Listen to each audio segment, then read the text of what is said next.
inherently and historically opposed to secret societies, to secret oaths, and to secret proceedings. And all that secret stuff. I think a new world order is emerging.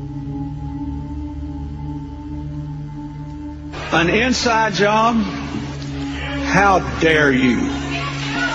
How dare you?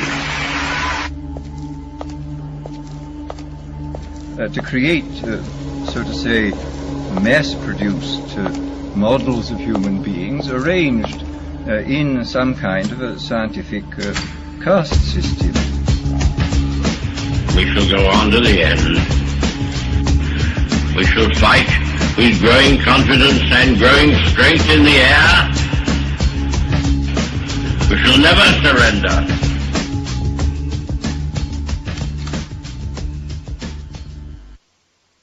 Good day, everybody.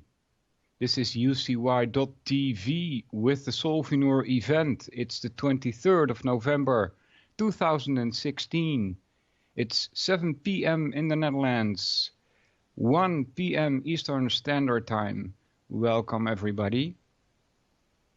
So the intro you heard, don't kid yourself. I regard most, if not all of them, as criminals, no matter what they say.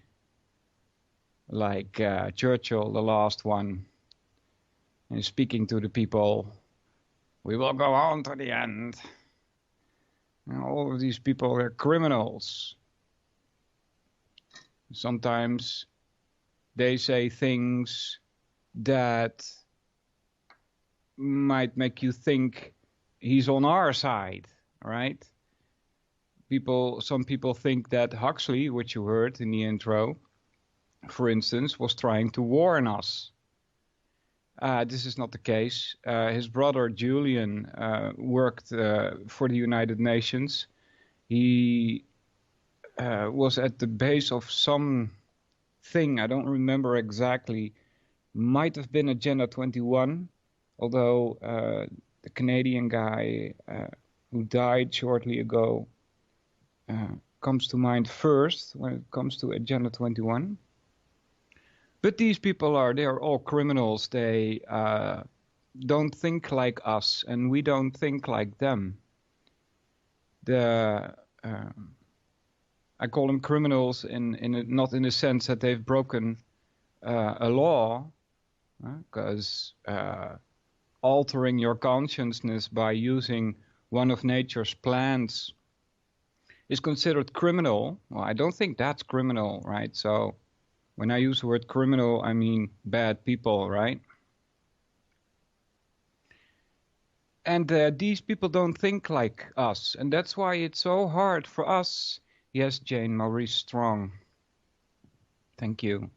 That's why it's so hard for us to imagine that these things that happen in society could be on purpose.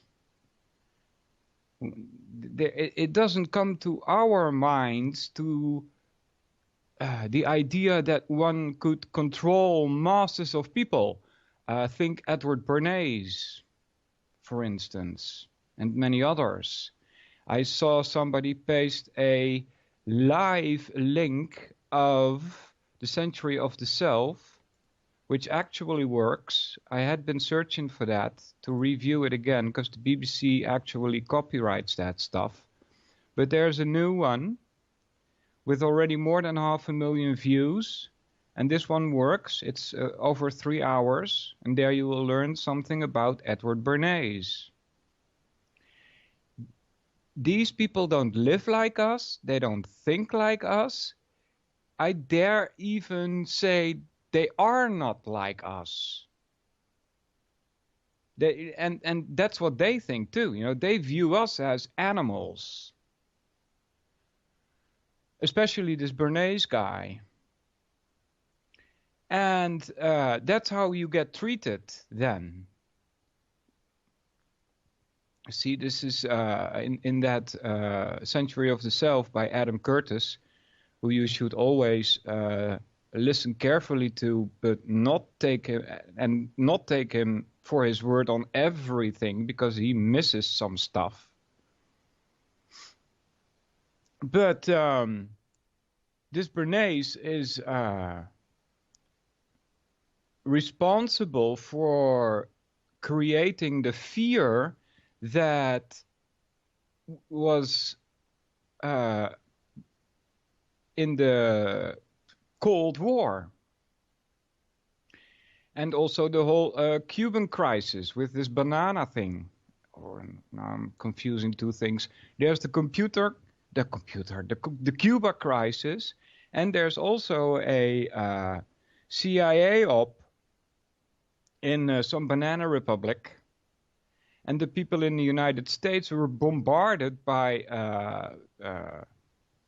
advertisements for bananas. There's a whole story. It's also in Century of the Self. And so the reason why you don't get told the truth is that, according to people like Bernays, you can't reason for yourself. You're irrational. That's how they view us. See? Now, of course, I totally disagree. I think humans differentiate themselves from animals because of their rationality. So, there you go. And I was in the beginning kind of distinguishing between two groups of people, right? Like people like Bernays and people like us. And these people like Bernays, they have this rationality themselves too. So why they would think that other people do not have this rationality, you know, that kind of tells you what kind of personality you're dealing with. See? If I fear, then I assume all people fear. If I can be happy, then I assume all people can be happy. If I am rational, then I assume all people can be rational. But Bernays does not think like that. He apparently thinks that he's the only rational person in the world or something. So that's the kind of personality you're dealing with here. That's why I said, I'm not even sure if we can call these people human. I think we are the humans. The people with feelings. Yeah, that's the best word I can get for it. Feelings. Emotions.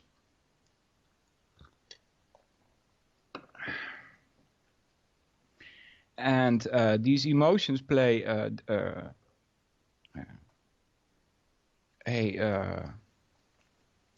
great role, a big role in our behavior.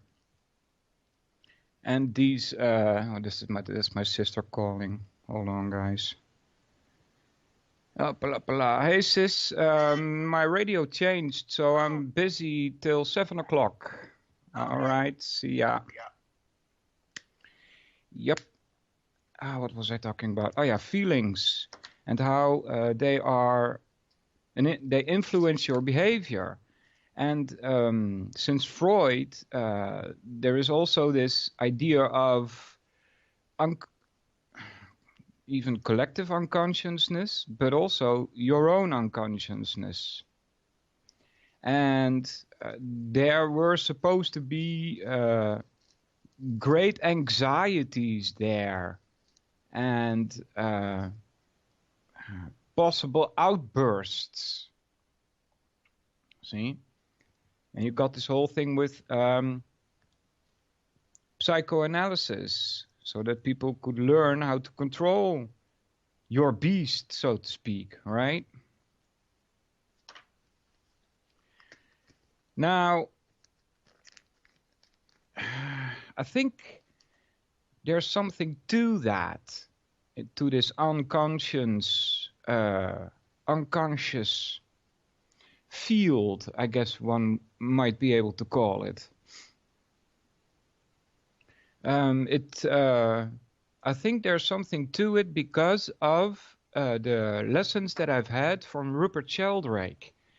in the morphogenetic fields and how memory seems to be conserved in nature via these fields.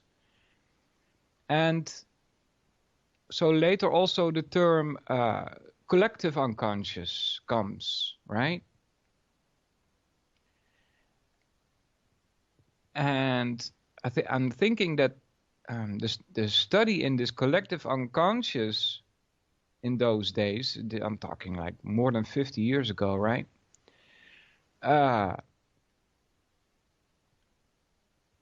Made it possible for these people to control masses of people, and they did. You know, one of the things that's noticeable is that we, as normal people, we used to buy stuff that we needed. And advertisers, people in business, used advertising based on the need of the people. And that was it. The word consumer didn't even exist, you know? And so the whole consumer idea was pushed upon us. And that's how they tied it to economics. Because people like Bernays, they think that economics and how society runs are inseparable.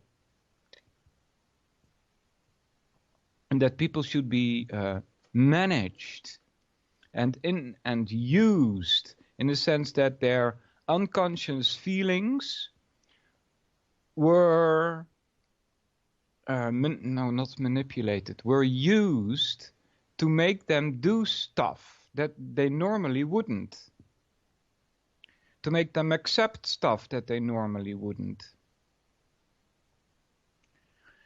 So those are the two reasons why I think there is something to this unconsciousness thing. And it's hard to talk about, because what the frack is unconscious, right?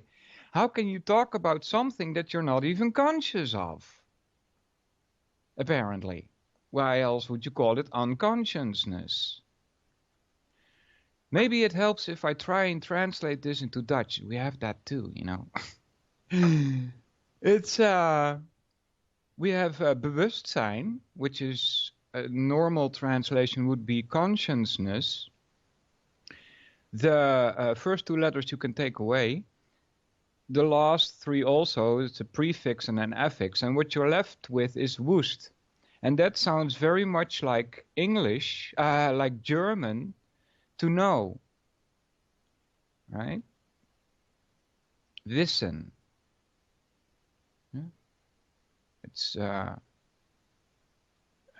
Germanic, Indo-German.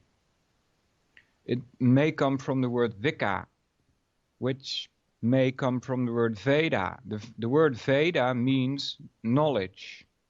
The word wissen, there is an etymological tie between the word Veda, Wicca, and wissen. That's etymologically sound. You're allowed to make those jumps in how language evolves, right? So it has to do something with knowing. In the English word, and I'm not quite sure because I haven't researched it good enough, but if you look at the word consciousness, there is the word cyan in there, see? And that's where science comes from. So there also you have a link to the word knowledge. It's about knowing something. So that's bewustzijn. And then how would we translate unconscious to Dutch? That would be onbewust. And we drop the affix for some reason in Dutch. Because we don't say onbewustzijn. That's not a word.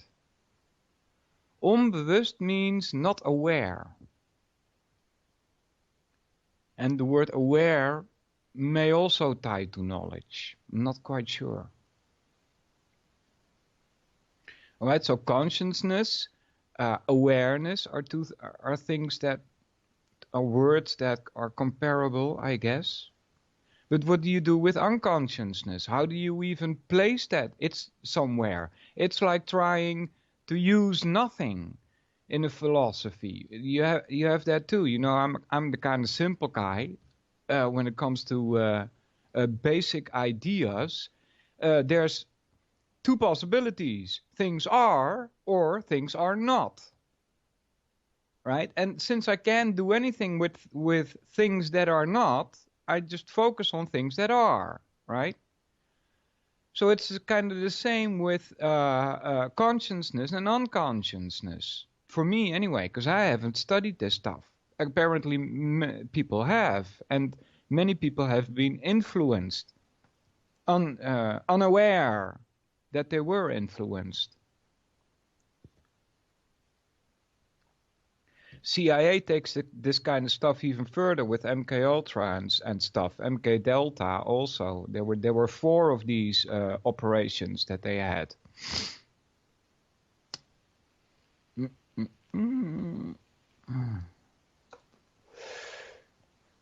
So it's I guess what I've been doing, I've been just talking out of my, what comes to my mind. I just start making radio. I don't prepare stuff, I guess what I've been talking about is how society works a little bit, I guess. How people are influenced to do stuff that they wouldn't do volitionally. I mean, they do it volitionally, but that's really not true, because that's like saying the sheep goes volitionally to the pen, right? It's being led. Even though there is no resistance, doesn't mean that it's volitional, right?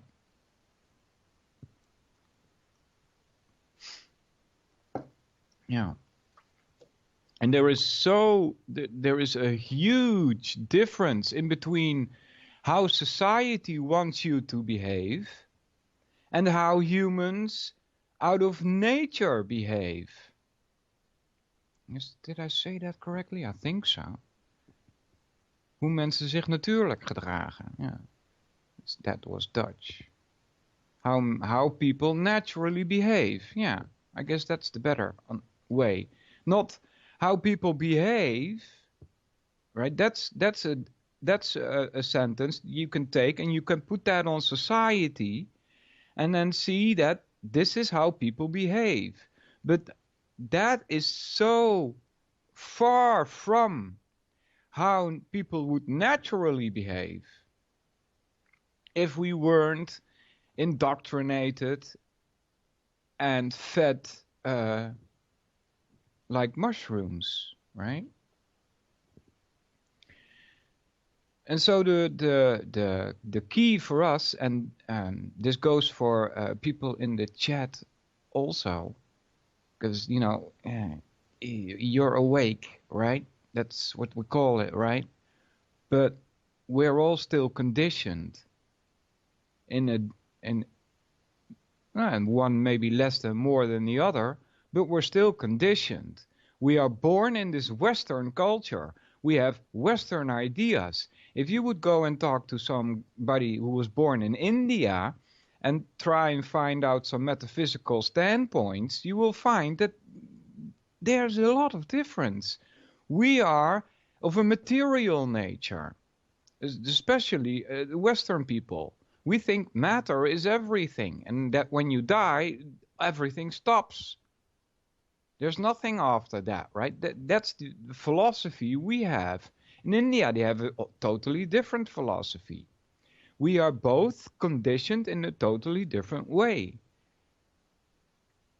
And that's, I think, the best thing we can do is to break that conditioning, is to show the insanity of cultural values and get rid of them. Yes, Joe Friday, consent without knowing. Yes. Is that a book he wrote, or because it really is what I was talking about, right? These people have studied the unconscious nature of people in society and used it against the people by manipulating fear.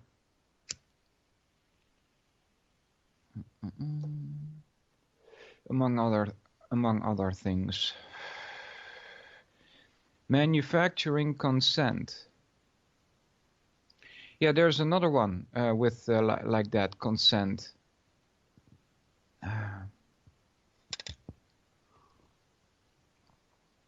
think Edward Bernays was the one who came up with that. It was not manufacturing consent, but consent. Don't remember. But that's the idea of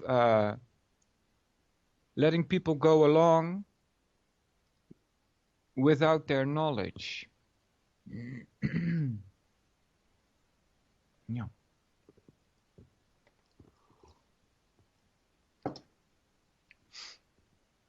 So what do we do with this unconscious stuff? Is it so that, for instance, in your dreams, your unconscious, or maybe the collective unconscious, influences your mind in such a way that you are like in a different world, the dream world, so to speak, right? And that's the realm of unconscious? Could that be correct? I had some weird dreams. I'll tell you one, which I remember. It was pretty short, but was kind of strange. I was sitting in the woods on a hill, and there was a house about 30 meters away. And I think there was somebody with me. I don't remember exactly who, but I was just enjoying nature there. And all of a sudden, a frightened looking female-like sprite or something, I don't know exactly what it was, came up to me and said, "Come, you've got to help." And so I stood up and I said, "Okay, what's wrong? What's going on?" And it said, "You've got to pick this up and carry it through the house." And so I look at what I'm what I'm supposed to pick up, and it's like this crib with like a baby body in it, but the head didn't make sense because the head was that of a half god. This was in the time when I was studying the Vedas and stuff, and all of these half gods and demigods and their faces. Some have one, some have four. There's one with 16 faces and stuff like that. So I'm saying to this half god, "Hey, you look bad. What's wrong with you? You're dying, you know." So that's kind of strange, right? This baby in a crib with a head of a half god that's dying. And so I got the notion that by carrying this baby through the house, that I would save it. Because that's what this thing said to me. And so I picked it up and I started walking to the house, kicked the door open, and there was one hallway there. And there were 3 doors on the left and 3 doors on the right. And when I looked through, you could see the end of the house where I would be to save this half god that I was carrying. And all I could see was the hallway and the doors. But as soon as I stepped into the house and I looked to the left, I could see through the door what was going on in that room. And in the first room, there was a guy on a bench being tortured. On the right room, there was another person being tortured, and I heard all these screams coming through the hallway now. And I'm like, okay, I got to get out of here, you know. I got to reach to the end of the house. So I started walking, and I was afraid that what happens sometimes in dreams, that you would get pulled back, right? That you're like trying to struggle through mud or something, right? But luckily that didn't happen. So I was able, like in 4 steps or so, I was out. And I put the baby down, and that was the end of my dream. So are those reflections of your unconscious, or the collective unconscious?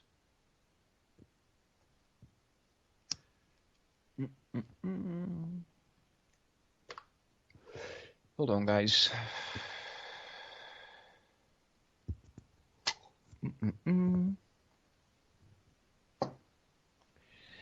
If you go to ucy.tv, you can scroll to the bottom and find a little donate button there. Go see if you can help out UCY a bit, because there's no ads here, right? And you can call in 718-717-8296. 718-717-8296. 8296. Enter. If you want to join, or contact me at Skype, Solvinur, Solvinur. If you go to ucy.tv, you can find a chat link there also. There's a couple of people already there. Captain Gringo, hey buddy, you look good. I saw you in the picture. And although, from chat, it's hard to imagine people's faces, right? So you got like a vague idea, right? But what I found, and what probably most Europeans have, is that you look American. Yeah, I really thought that. CT, Chemtrailer, Del, NC. Yeah, that's another nice topic, right? Chemtrails. Delnick, welcome buddy. Hopper, how you doing? Jane, welcome. Joe and Jules. Matty Clues, and Surely You Jest, and Ufde and One Anon. Welcome everybody. Jules hasn't restarted the computer in 2 days and 3 hours. Nice. Yeah, I tried to do that as less as possible too. I don't even shut down computers, I think it's bad for the computer. There are all these maybe not microscopic, but very, very small lines of metal running through your computer. And they are very, very thin. And what happens is if you turn it on, that stuff heats up. And when it heats up, it expands. And when it cools down, it contracts. And what happens then, little cracks start to appear. So the more you do that, the scruffier your computer gets. At some point it's going to break just from turning it off and on. So I don't do that. I just let it run. Let it be warm. That's good. It's good for it to be warm.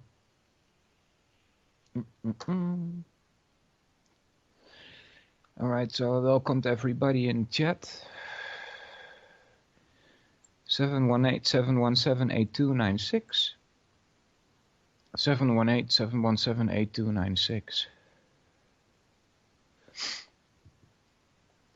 So,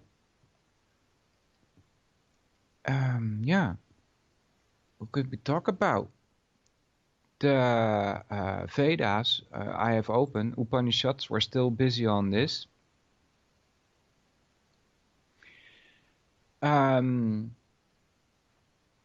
Maybe a little bit about time, with courtesy to Terence McKenna. I don't remember, Joe. I'm sorry. if you look at science today, Terence calls it time independent, and that's correct because the idea is that you come with a hypothesis for an event that happens in nature, and you want to test your hypothesis. According to them, it doesn't matter if you do that on Friday or on Tuesday or on full moon or whatever, it doesn't freaking matter. So, the computer, yes, indeed, Joe. Don't turn it off. Hold on. Short-term memory. What the frack was I talking about? Oh my god.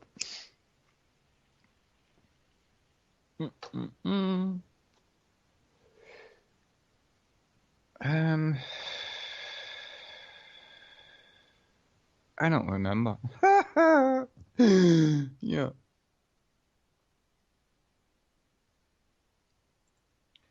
The Upanishads is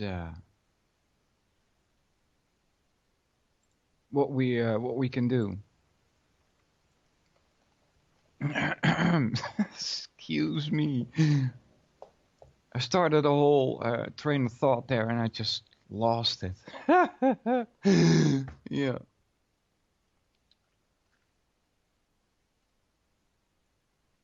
Oh yeah, I remember now.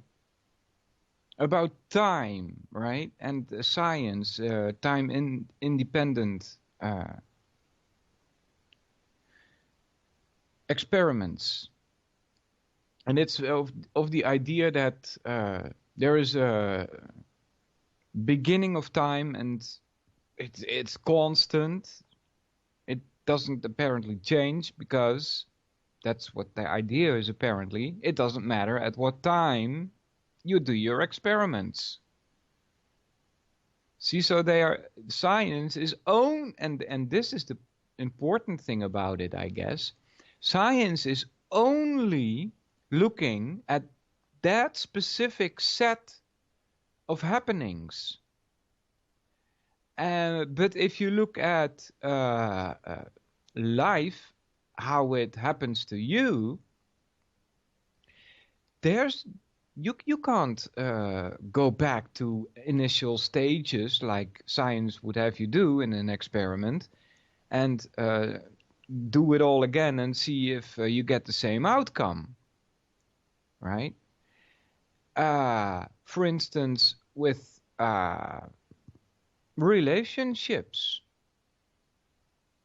you can't redo a relationship because you've grown older, you see.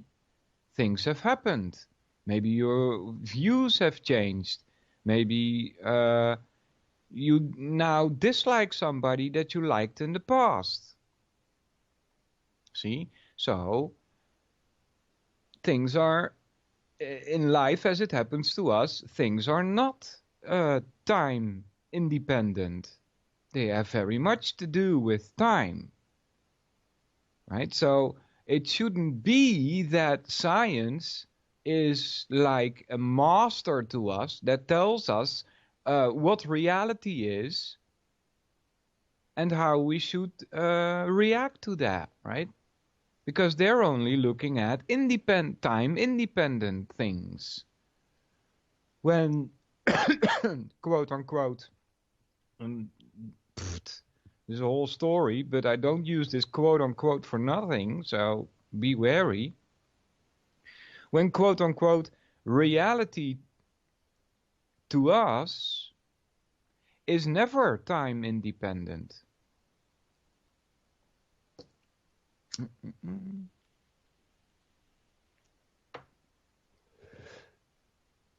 And also, I don't know exactly what to think about this, but I've heard people say this around me here in the Netherlands, and I'm quite sure people in the United States, people in the chat, say if you have or haven't, but I hear people say that the time is going faster. Time is speeding up for some reason. People say that. And I'm thinking, well, might this have to do with a psychological effect? Because it is indeed so that things are changing at an increased rate. Let's say the changes that happened to society when my grandfather was alive were not that many as the changes that happened in society in just my life up to now.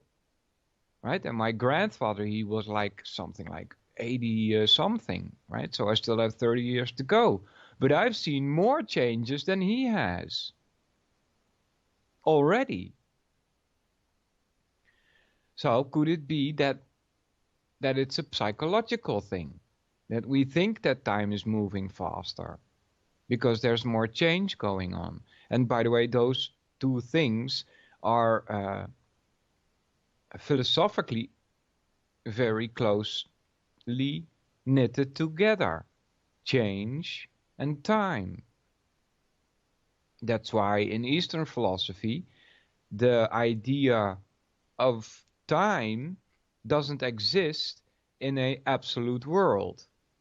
According to the Vedas, time is a element that is used in the creation of the universe. It's the 24th or the 26th element that is used. They have different set of elements, remember?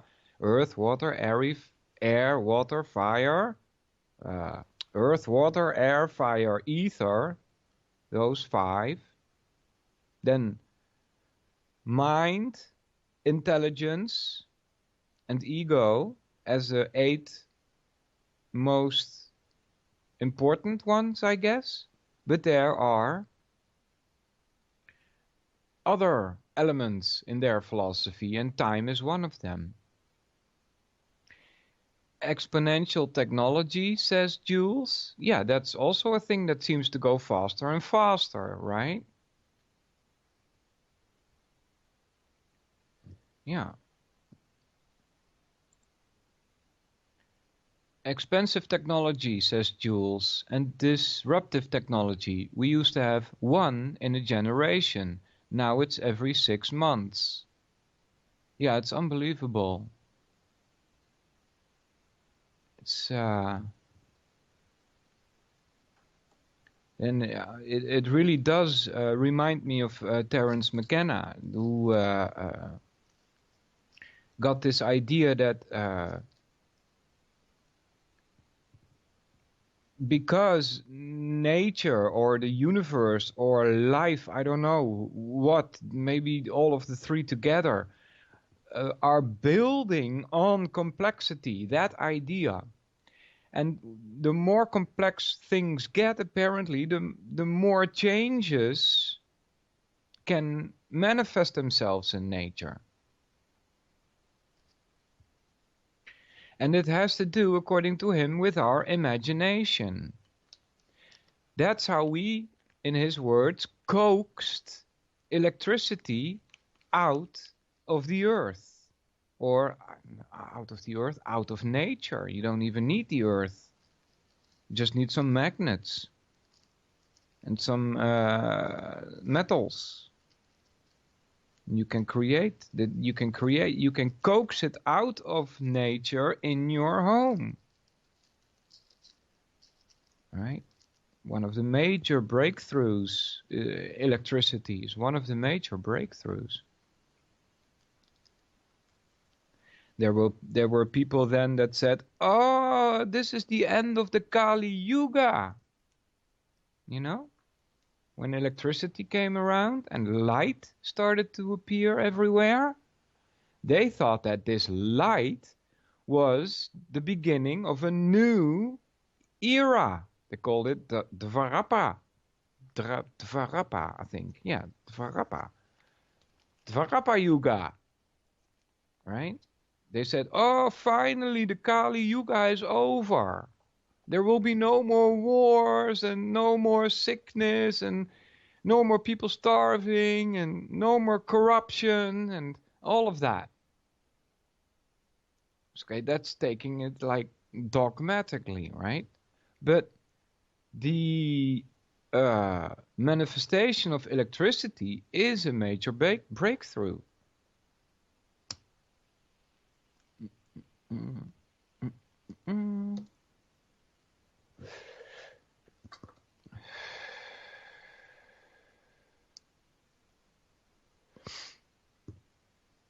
Yeah. All right, guys, you can call in 718-717-8296, 718-717-8296. Somebody call in, or I'm gonna do Upanishads. Yeah.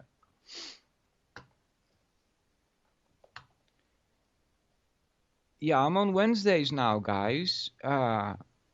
It's because I have to work on Saturdays.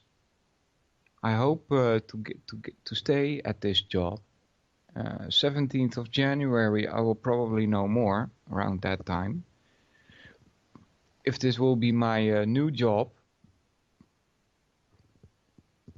And I sure hope so. I'm doing all right over there. Not making mistakes as far as I know. And if I do, they would point me to it. So I haven't been pointed on any of those things that I did wrong.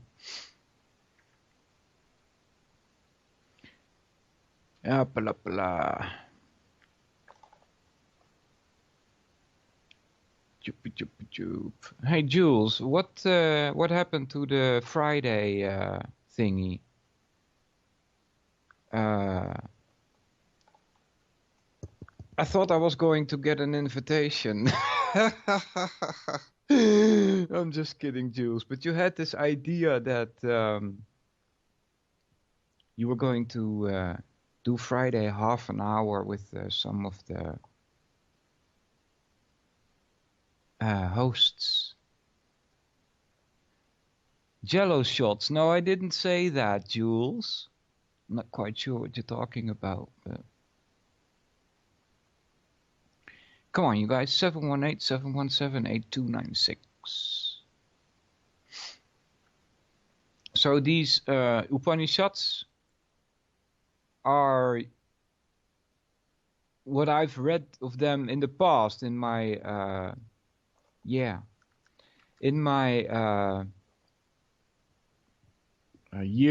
How many years did I do that? I think it must have been like 10 years or something. That I was in the study of mythology of India.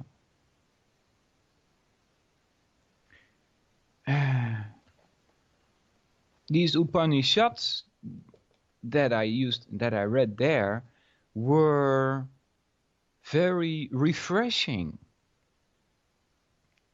in some sense. How do I pronounce this name? Marike Gouda. I just said it for you. I'll say it again. Marike Gouda. And those are actually two words. I'll type them for you in the chat. Then you can see. This is Marike. And then I'll do a couple of spaces. And then Gouda. All right, so those are two words. And I know I'm lagging with the chat here, but I'll type it in a bit later. Those are two words. Marike, the first one is a girl's name. Gouda is probably her last name. But Gouda is also a city here in the Netherlands. All right, so there you go. Ufde says, this woman came from Holland a few years back and is making awesome cheese. Yeah, well, of course. We know how to make cheese. I used to eat cheese a lot. And when I went to Canada, I ate cheese there. It was like puke. That was like plastic. It wasn't edible. But if you get Dutch cheese, I mean, really, really good stuff. Yep. Same for French cheese, by the way. There's nothing wrong with that. You should eat it, some of it. It's good for you. All right. So these Upanishads, they were refreshing because they were addressing this other field, this absolute world. Have you guys ever heard of simulacrum? I'm not quite sure if I'm going simulacrum. I'm probably not typing this right. It doesn't say I'm wrong, but it's this idea of a copy without an original. I think one of the other hosts also mentioned it. This word came to me first time years ago at Tragedy and Hope. And this is also a philosophical point. It's like the universe. Is it a simulacrum, which means is it a copy without a original? And some people say, well, yeah, that's what it looks like. And I say, no, it doesn't. I'm a philosopher. I dare call myself one. I know I'm one of the worst ones out there, But anyway, that's what I am. And I don't think this is a copy without an original.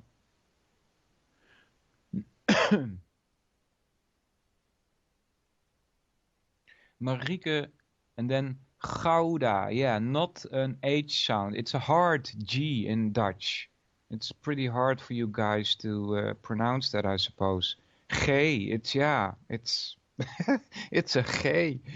It's, yeah. You have to kind of like practice that. Yeah, it does.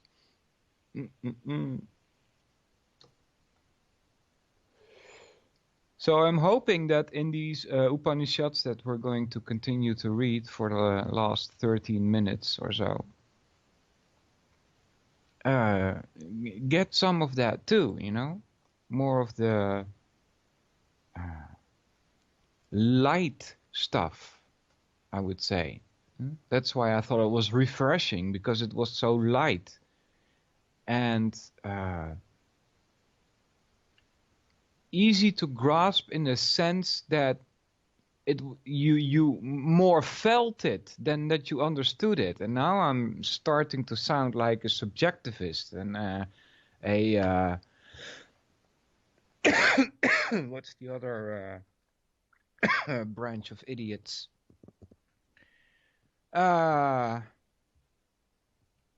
People that get stuff from revelation, right?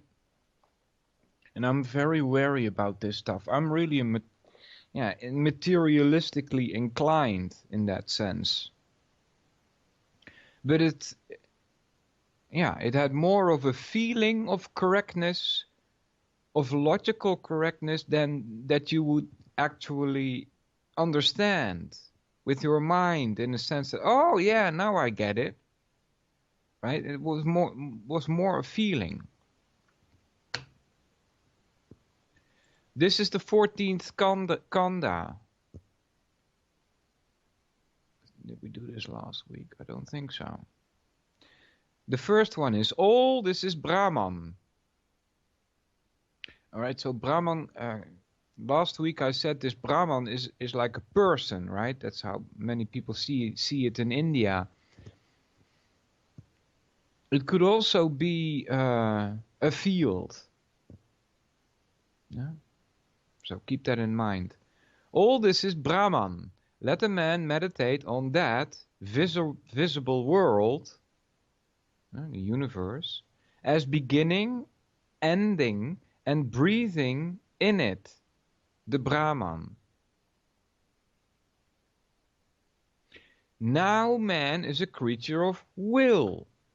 According to what his will is in this world, so will he be when he has departed this life. Let him therefore have this will and belief. 2.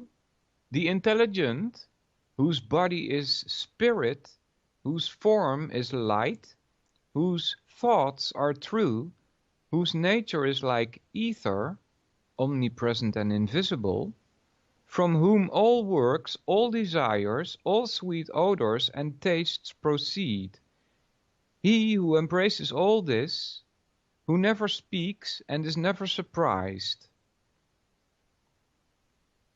He is myself within the heart, smaller than a corn of rice, smaller than a corn of barley, smaller than a mustard seed, smaller than a canary seed, or the kernel of a canary seed.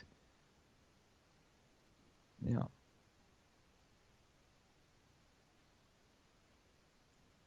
So, maybe I'll comment later. He also is myself within the heart, greater than the earth, greater than the sky, greater than heaven, greater than all these worlds. Right? So this is Brahman they're talking about.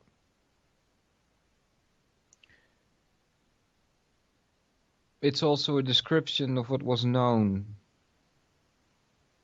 in those days. 4.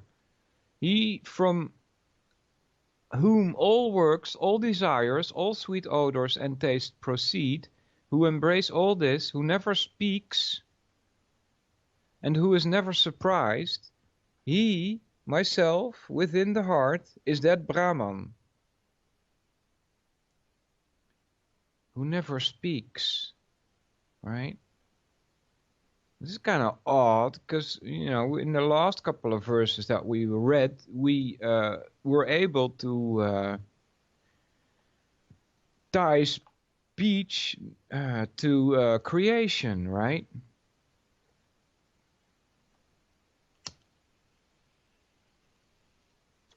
It's not only in these Upanishads that speech is tied to creation. Simplest example is the Bible, of course, but there are more.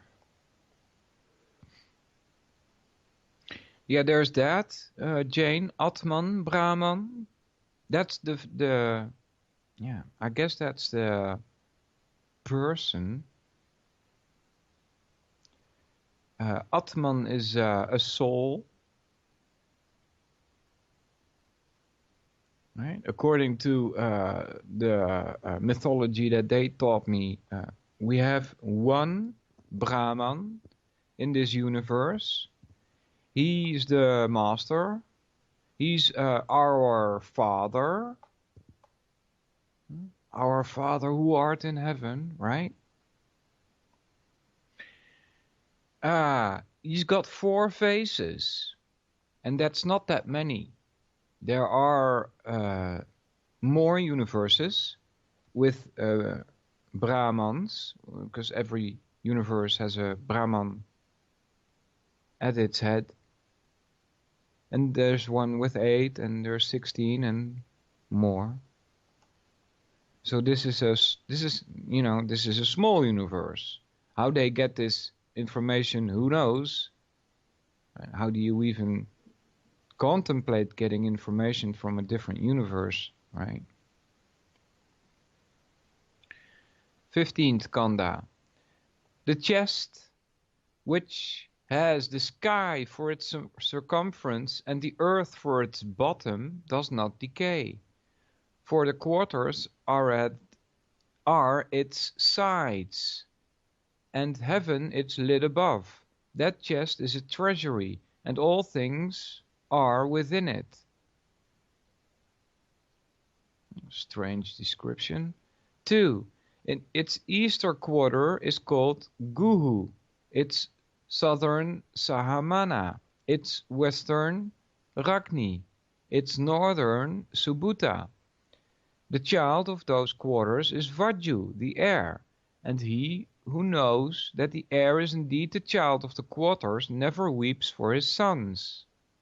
I know the wind to be the child of the quarters. May I never weep for my sons. All right. So in English you have the word wind, which is just used here. There is an etymological tie to the Vedic word Vaju, which is just named here. The child of these quarters is called Vaju. There are 4 wind directions is what they're telling you here, right? Listen to the word Vaju. We have the Dutch word waaien. There the etymological tie is clear, but even wind is etymologically tied to the Sanskrit word Vaju. There are many words that come from Sanskrit in our language still today. Even the word paradise is Sanskrit. It's Paradesh in Sanskrit, which translates to paradise in English. Those are very similar words. The numbers that they used, 1 to 9 and even 0, it's Sanskrit. 3. I turned to the imperishable chest with such and such and such. Well, that's what it says, guys. Then there's a footnote 3. What do I say? Here the names of the sons are to be pronounced. Right, so what are these names? I turned to the prana, brackets open, life, brackets close, with such and such and such. I turn to bu with such. I turn to buva with such. I turn to sva with such. 4. When I said I turn to prana, then prana means all whatever exists here. To that I turn. When I said I turn to bu, what I said is I turn to the earth, the sky and heaven. When I said I turn to buva, what I said is I turn to Agni, fire, Vaju, air, Aditya, the sun. 7. When I said I turn to Sva, what I said is I turn to the Rig Veda, the Yajur Veda and the Sama Veda. That is what I said. Yea, that is what I said. And that's the last of that. Which brings us to the 16th Kanda, but it's already 57. So I want to thank everybody for listening. Let's see who's in the chat. Captain Gringo, Chemtrailer, and Dale, and Hopper, and Jane, and Joe, and Jules. Surely you're just me, Ufde, Vincent, and one on. Nice crowd. I was afraid I was going to be like all alone here on the Wednesdays. But luckily, you guys are here. Yeah, I wouldn't know what to do, right? If there's nobody there. I probably would stop making radio. So, thanks for showing up. You're keeping this on the air by showing up. Remember that. And so listen to the scumbags in the outro, which is about to jump in. Miss Clinton is in there. How dare you? Appeal to emotion. Blah, blah. All right, guys. Thanks a lot for listening. Jules, I think my outro is fracked. I can't hear it. Can you hear the outro? Let's see if I can. You hear outro? Let's see. I can't. Yeah. So take care, guys. Thanks.